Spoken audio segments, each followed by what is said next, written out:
Good morning students.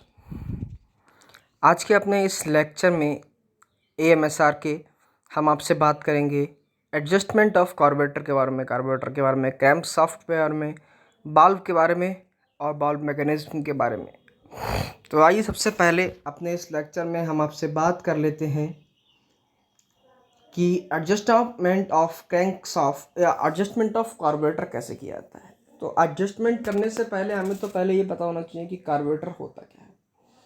हालांकि अपने last के लेक्चर में, अपने पुराने लेक्चर में हम आपको बता चुके हैं कि कार्बोरेटर क्या होता है, कैसे वो वर्क करता है, क्या प्रोसेस रहता है कार्बोरेटर का। इन सारी चीज़ों पर हम आपसे अपने लास्ट लेक्चर में ही बात कर चुके हैं। ठीक है।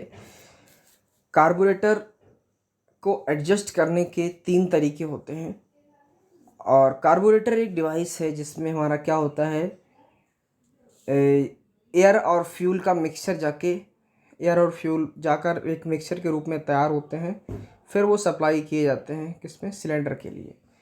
तो 3 तरीके वो कौन कौन से हैं कार्बोरेटर के। नंबर 1 तो आपका ideal speed adjustment, number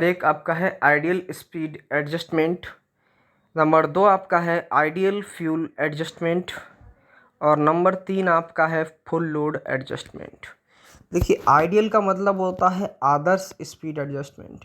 speed को आदर्श तरह हम चलाएं, अगर वाहन को अपने इस आदर्श स्पीड पर चलाएं तो हमारा कार्बोरेटर का एडजस्टमेंट हो सकता है। नंबर 2 आपका आता है आइडियल फ्यूल एडजस्टमेंट। आप अच्छे खासी एक फ्यूल की मात्रा को रखें तब भी हमारा कार्बोरेटर अच्छी तरह से वर्क करेगा। और फुल लोड एडजस्टमेंट, जो आप लोड दे रहे हैं, कभी कम कभी ज़्यादा, कभी कम कभी ज़्यादा, उसको आप फुल लोड पे लेके चलिए। फुल लोड का एडजस्टमेंट आप करके चलिए जिससे कि आपको कोई दिक्कत ना आए। ठीक है। चलिए, इसके आगे हमारा नेक्स्ट जो टॉपिक है वो है इंस्पेक्शन ऑफ क्रैंक शाफ्ट। ठीक है। क्रैंक शाफ्ट का हमारा इंस्पेक्शन क्या होता है। क्रैंक शाफ्ट को इंजन से उतार कर डीजल से धोकर, ठीक है, इंस्पेक्शन करो, उसको कैसे तैयार करें उसके बारे में बात करेंगे। पहले तो हम क्रैंकशाफ्ट को अपने इंजन से उतारें और फिर उसे डीजल से धोकर एयर की सहायता से सुखाएं। ठीक है। दूसरा आपका है क्रैंकशाफ्ट को 2B बॉक्स में रखकर घुमाएं। 2B वाले बॉक्स में आप उसे रखें और घुमाएं। तीसरा आपका आता है वेंड चेक करने के लिए अच्छा डायल गेज लें। ठीक है। बैंड को चेक करने के लिए क्या करें, अच्छे से डायल गेज का प्रयोग करें। ठीक है, क्रैंकशाफ्ट के इंस्पेक्शन में। चौथा आपका आता है क्रैंकशाफ्ट के जनरल को घिसें। जो क्रैंकशाफ्ट का जनरल डायमीटर रहता है उसको क्या करें, आप घिसें। नंबर 5 आता है आपका माइक्रोमीटर से साइज चेक करें। माइक्रोमीटर की सहायता से हम क्या करें, अपने क्रैंकशाफ्ट का साइज चेक करें।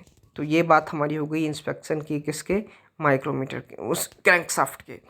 आगे बात करते हैं बाल्व सर्विसिंग की। बाल्व मैकेनिज्म को ठीक करने के निम्न कार्य करें।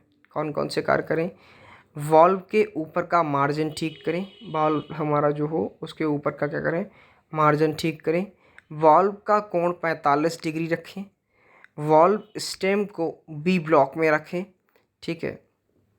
चेक रेडियल रनआउट चेक करें। ठीक है। वाल्व को समय पर बदलें। ठीक है। ये हमारे मेन बात हो गई किसके लिए, आपकी वाल्व सर्विसिंग के लिए, कि वाल्व की सर्विसिंग करते समय हम क्या क्या काम करें, किस किस तरह से करें और कौन कौन से हमारे मुख्य काम होते हैं वाल्व की सर्विसिंग में। चौथा हम बात करते हैं आइए आपसे वाल्व स्टेम के बारे में। इसमें किसी भी प्रकार की स्कोरिंग नहीं होनी चाहिए और ना ही बेंड होना चाहिए, तो वो हमारा क्या होगा, वाल्व स्टीम होगा। ठीक है। आइए, ये डायग्राम है आपका, ये क्रैंकशाफ्ट को दिखा रहा है। ये वाला डायग्राम जो आपका दिस वन है, ये क्रैंकशाफ्ट को दिखा रहा है। ठीक है। ये आपका क्या है, रेडियस है R2 टर्म की, और ये आपका क्रैंकशाफ्ट का डेवलप्स है। ठीक है। इनकी सारी चीज़ों की हमने बात की आपसे। तो चलिए, आइए आगे हम बात करते हैं अब आपसे कि वाल्व क्लीयरेंस क्या होता है। इंजन के वाल्व के बीच में निर्धारित की गई दूरी को ही वाल्व क्लीयरेंस कहते हैं। जैसे 2 वाल्व हैं और दोनों वाल्व के बीच में हमें एक क्या करना है, दूरी सेट करना है, या फिर हमें जिस एरिया में हम बॉल को डाल रहे हैं, उस बॉल के एरिया का एरिया कहीं बॉल के एरिया के बराबर अगर रहा तो क्या होगा, दिक्कत होगी। तो हम वहाँ पे थोड़ा क्लियरेंस लेके चलें। जैसे हमें अगर 10 का साइज़ लेना था तो हम 10.25 का साइज़ लेके चलें, 10 मतलब 2.5 का साइज़ लेके चलें, जिससे कि थोड़ा बहुत रहेगा तो उसको वो एडजस्ट कर लेगा। ठीक है, अगर हम एक्यूरेट फिक्स साइज़ लेके चलेंगे तो हमको क्या हो सकती है, दिक्कत हो सकती है। ठीक है, इसे ही हम क्या बोलते हैं, बॉल क्लियरेंस बोलते हैं। भारत में निर्मित ऑटोमोबाइल गाड़ियाँ कौन कौन सी हैं? नंबर 1 आपकी जीप है। ठीक है, नंबर 2 आपकी आती है वैन, और नंबर 3 में आपकी आती है 3 व्हीलर। नंबर 4 आपका मोटरसाइकिल आती है। नंबर 5 पे हम बस की बात करते हैं।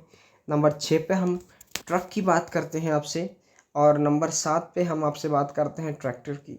ठीक है, पहला आपका हो गया जीप, दूसरा आपका वैन हो गया, तीसरा आपका 3 व्हीलर हो गया, चौथा आपका मोटरसाइकिल हो गया, पांचवा आपका बस ट्रक हो गया, और छठा आपका क्या हो गया, आपका हो गया ट्रैक्टर। ठीक है, ये हमारे बेसिक चीज़ें हो गई किसकी, आपकी हमारी ये बेसिक चीज़ें हो गई अपने भारत में निर्मित होने वाली गाड़ियों की। चलिए आइए इसके आगे हम आपको दिखाते हैं कि ऑटोमोबाइल गाड़ियाँ कौन कौन सी होती हैं। एक तो 2 तरह की होती हैं, एक यात्रियाँ गाड़ियाँ होती हैं और ये दूसरी आपकी कौन सी होती हैं, सामान गाड़ियाँ होती हैं। यात्रियों में हल्की आती हैं। ठीक है, हल्की में कौन कौन सी आपकी होती हैं, एक तो आपकी स्कूटर होता है, मोटरसाइकिल होता है, कार होता है, पिकअप होता है, स्टेशन वैगन होते हैं।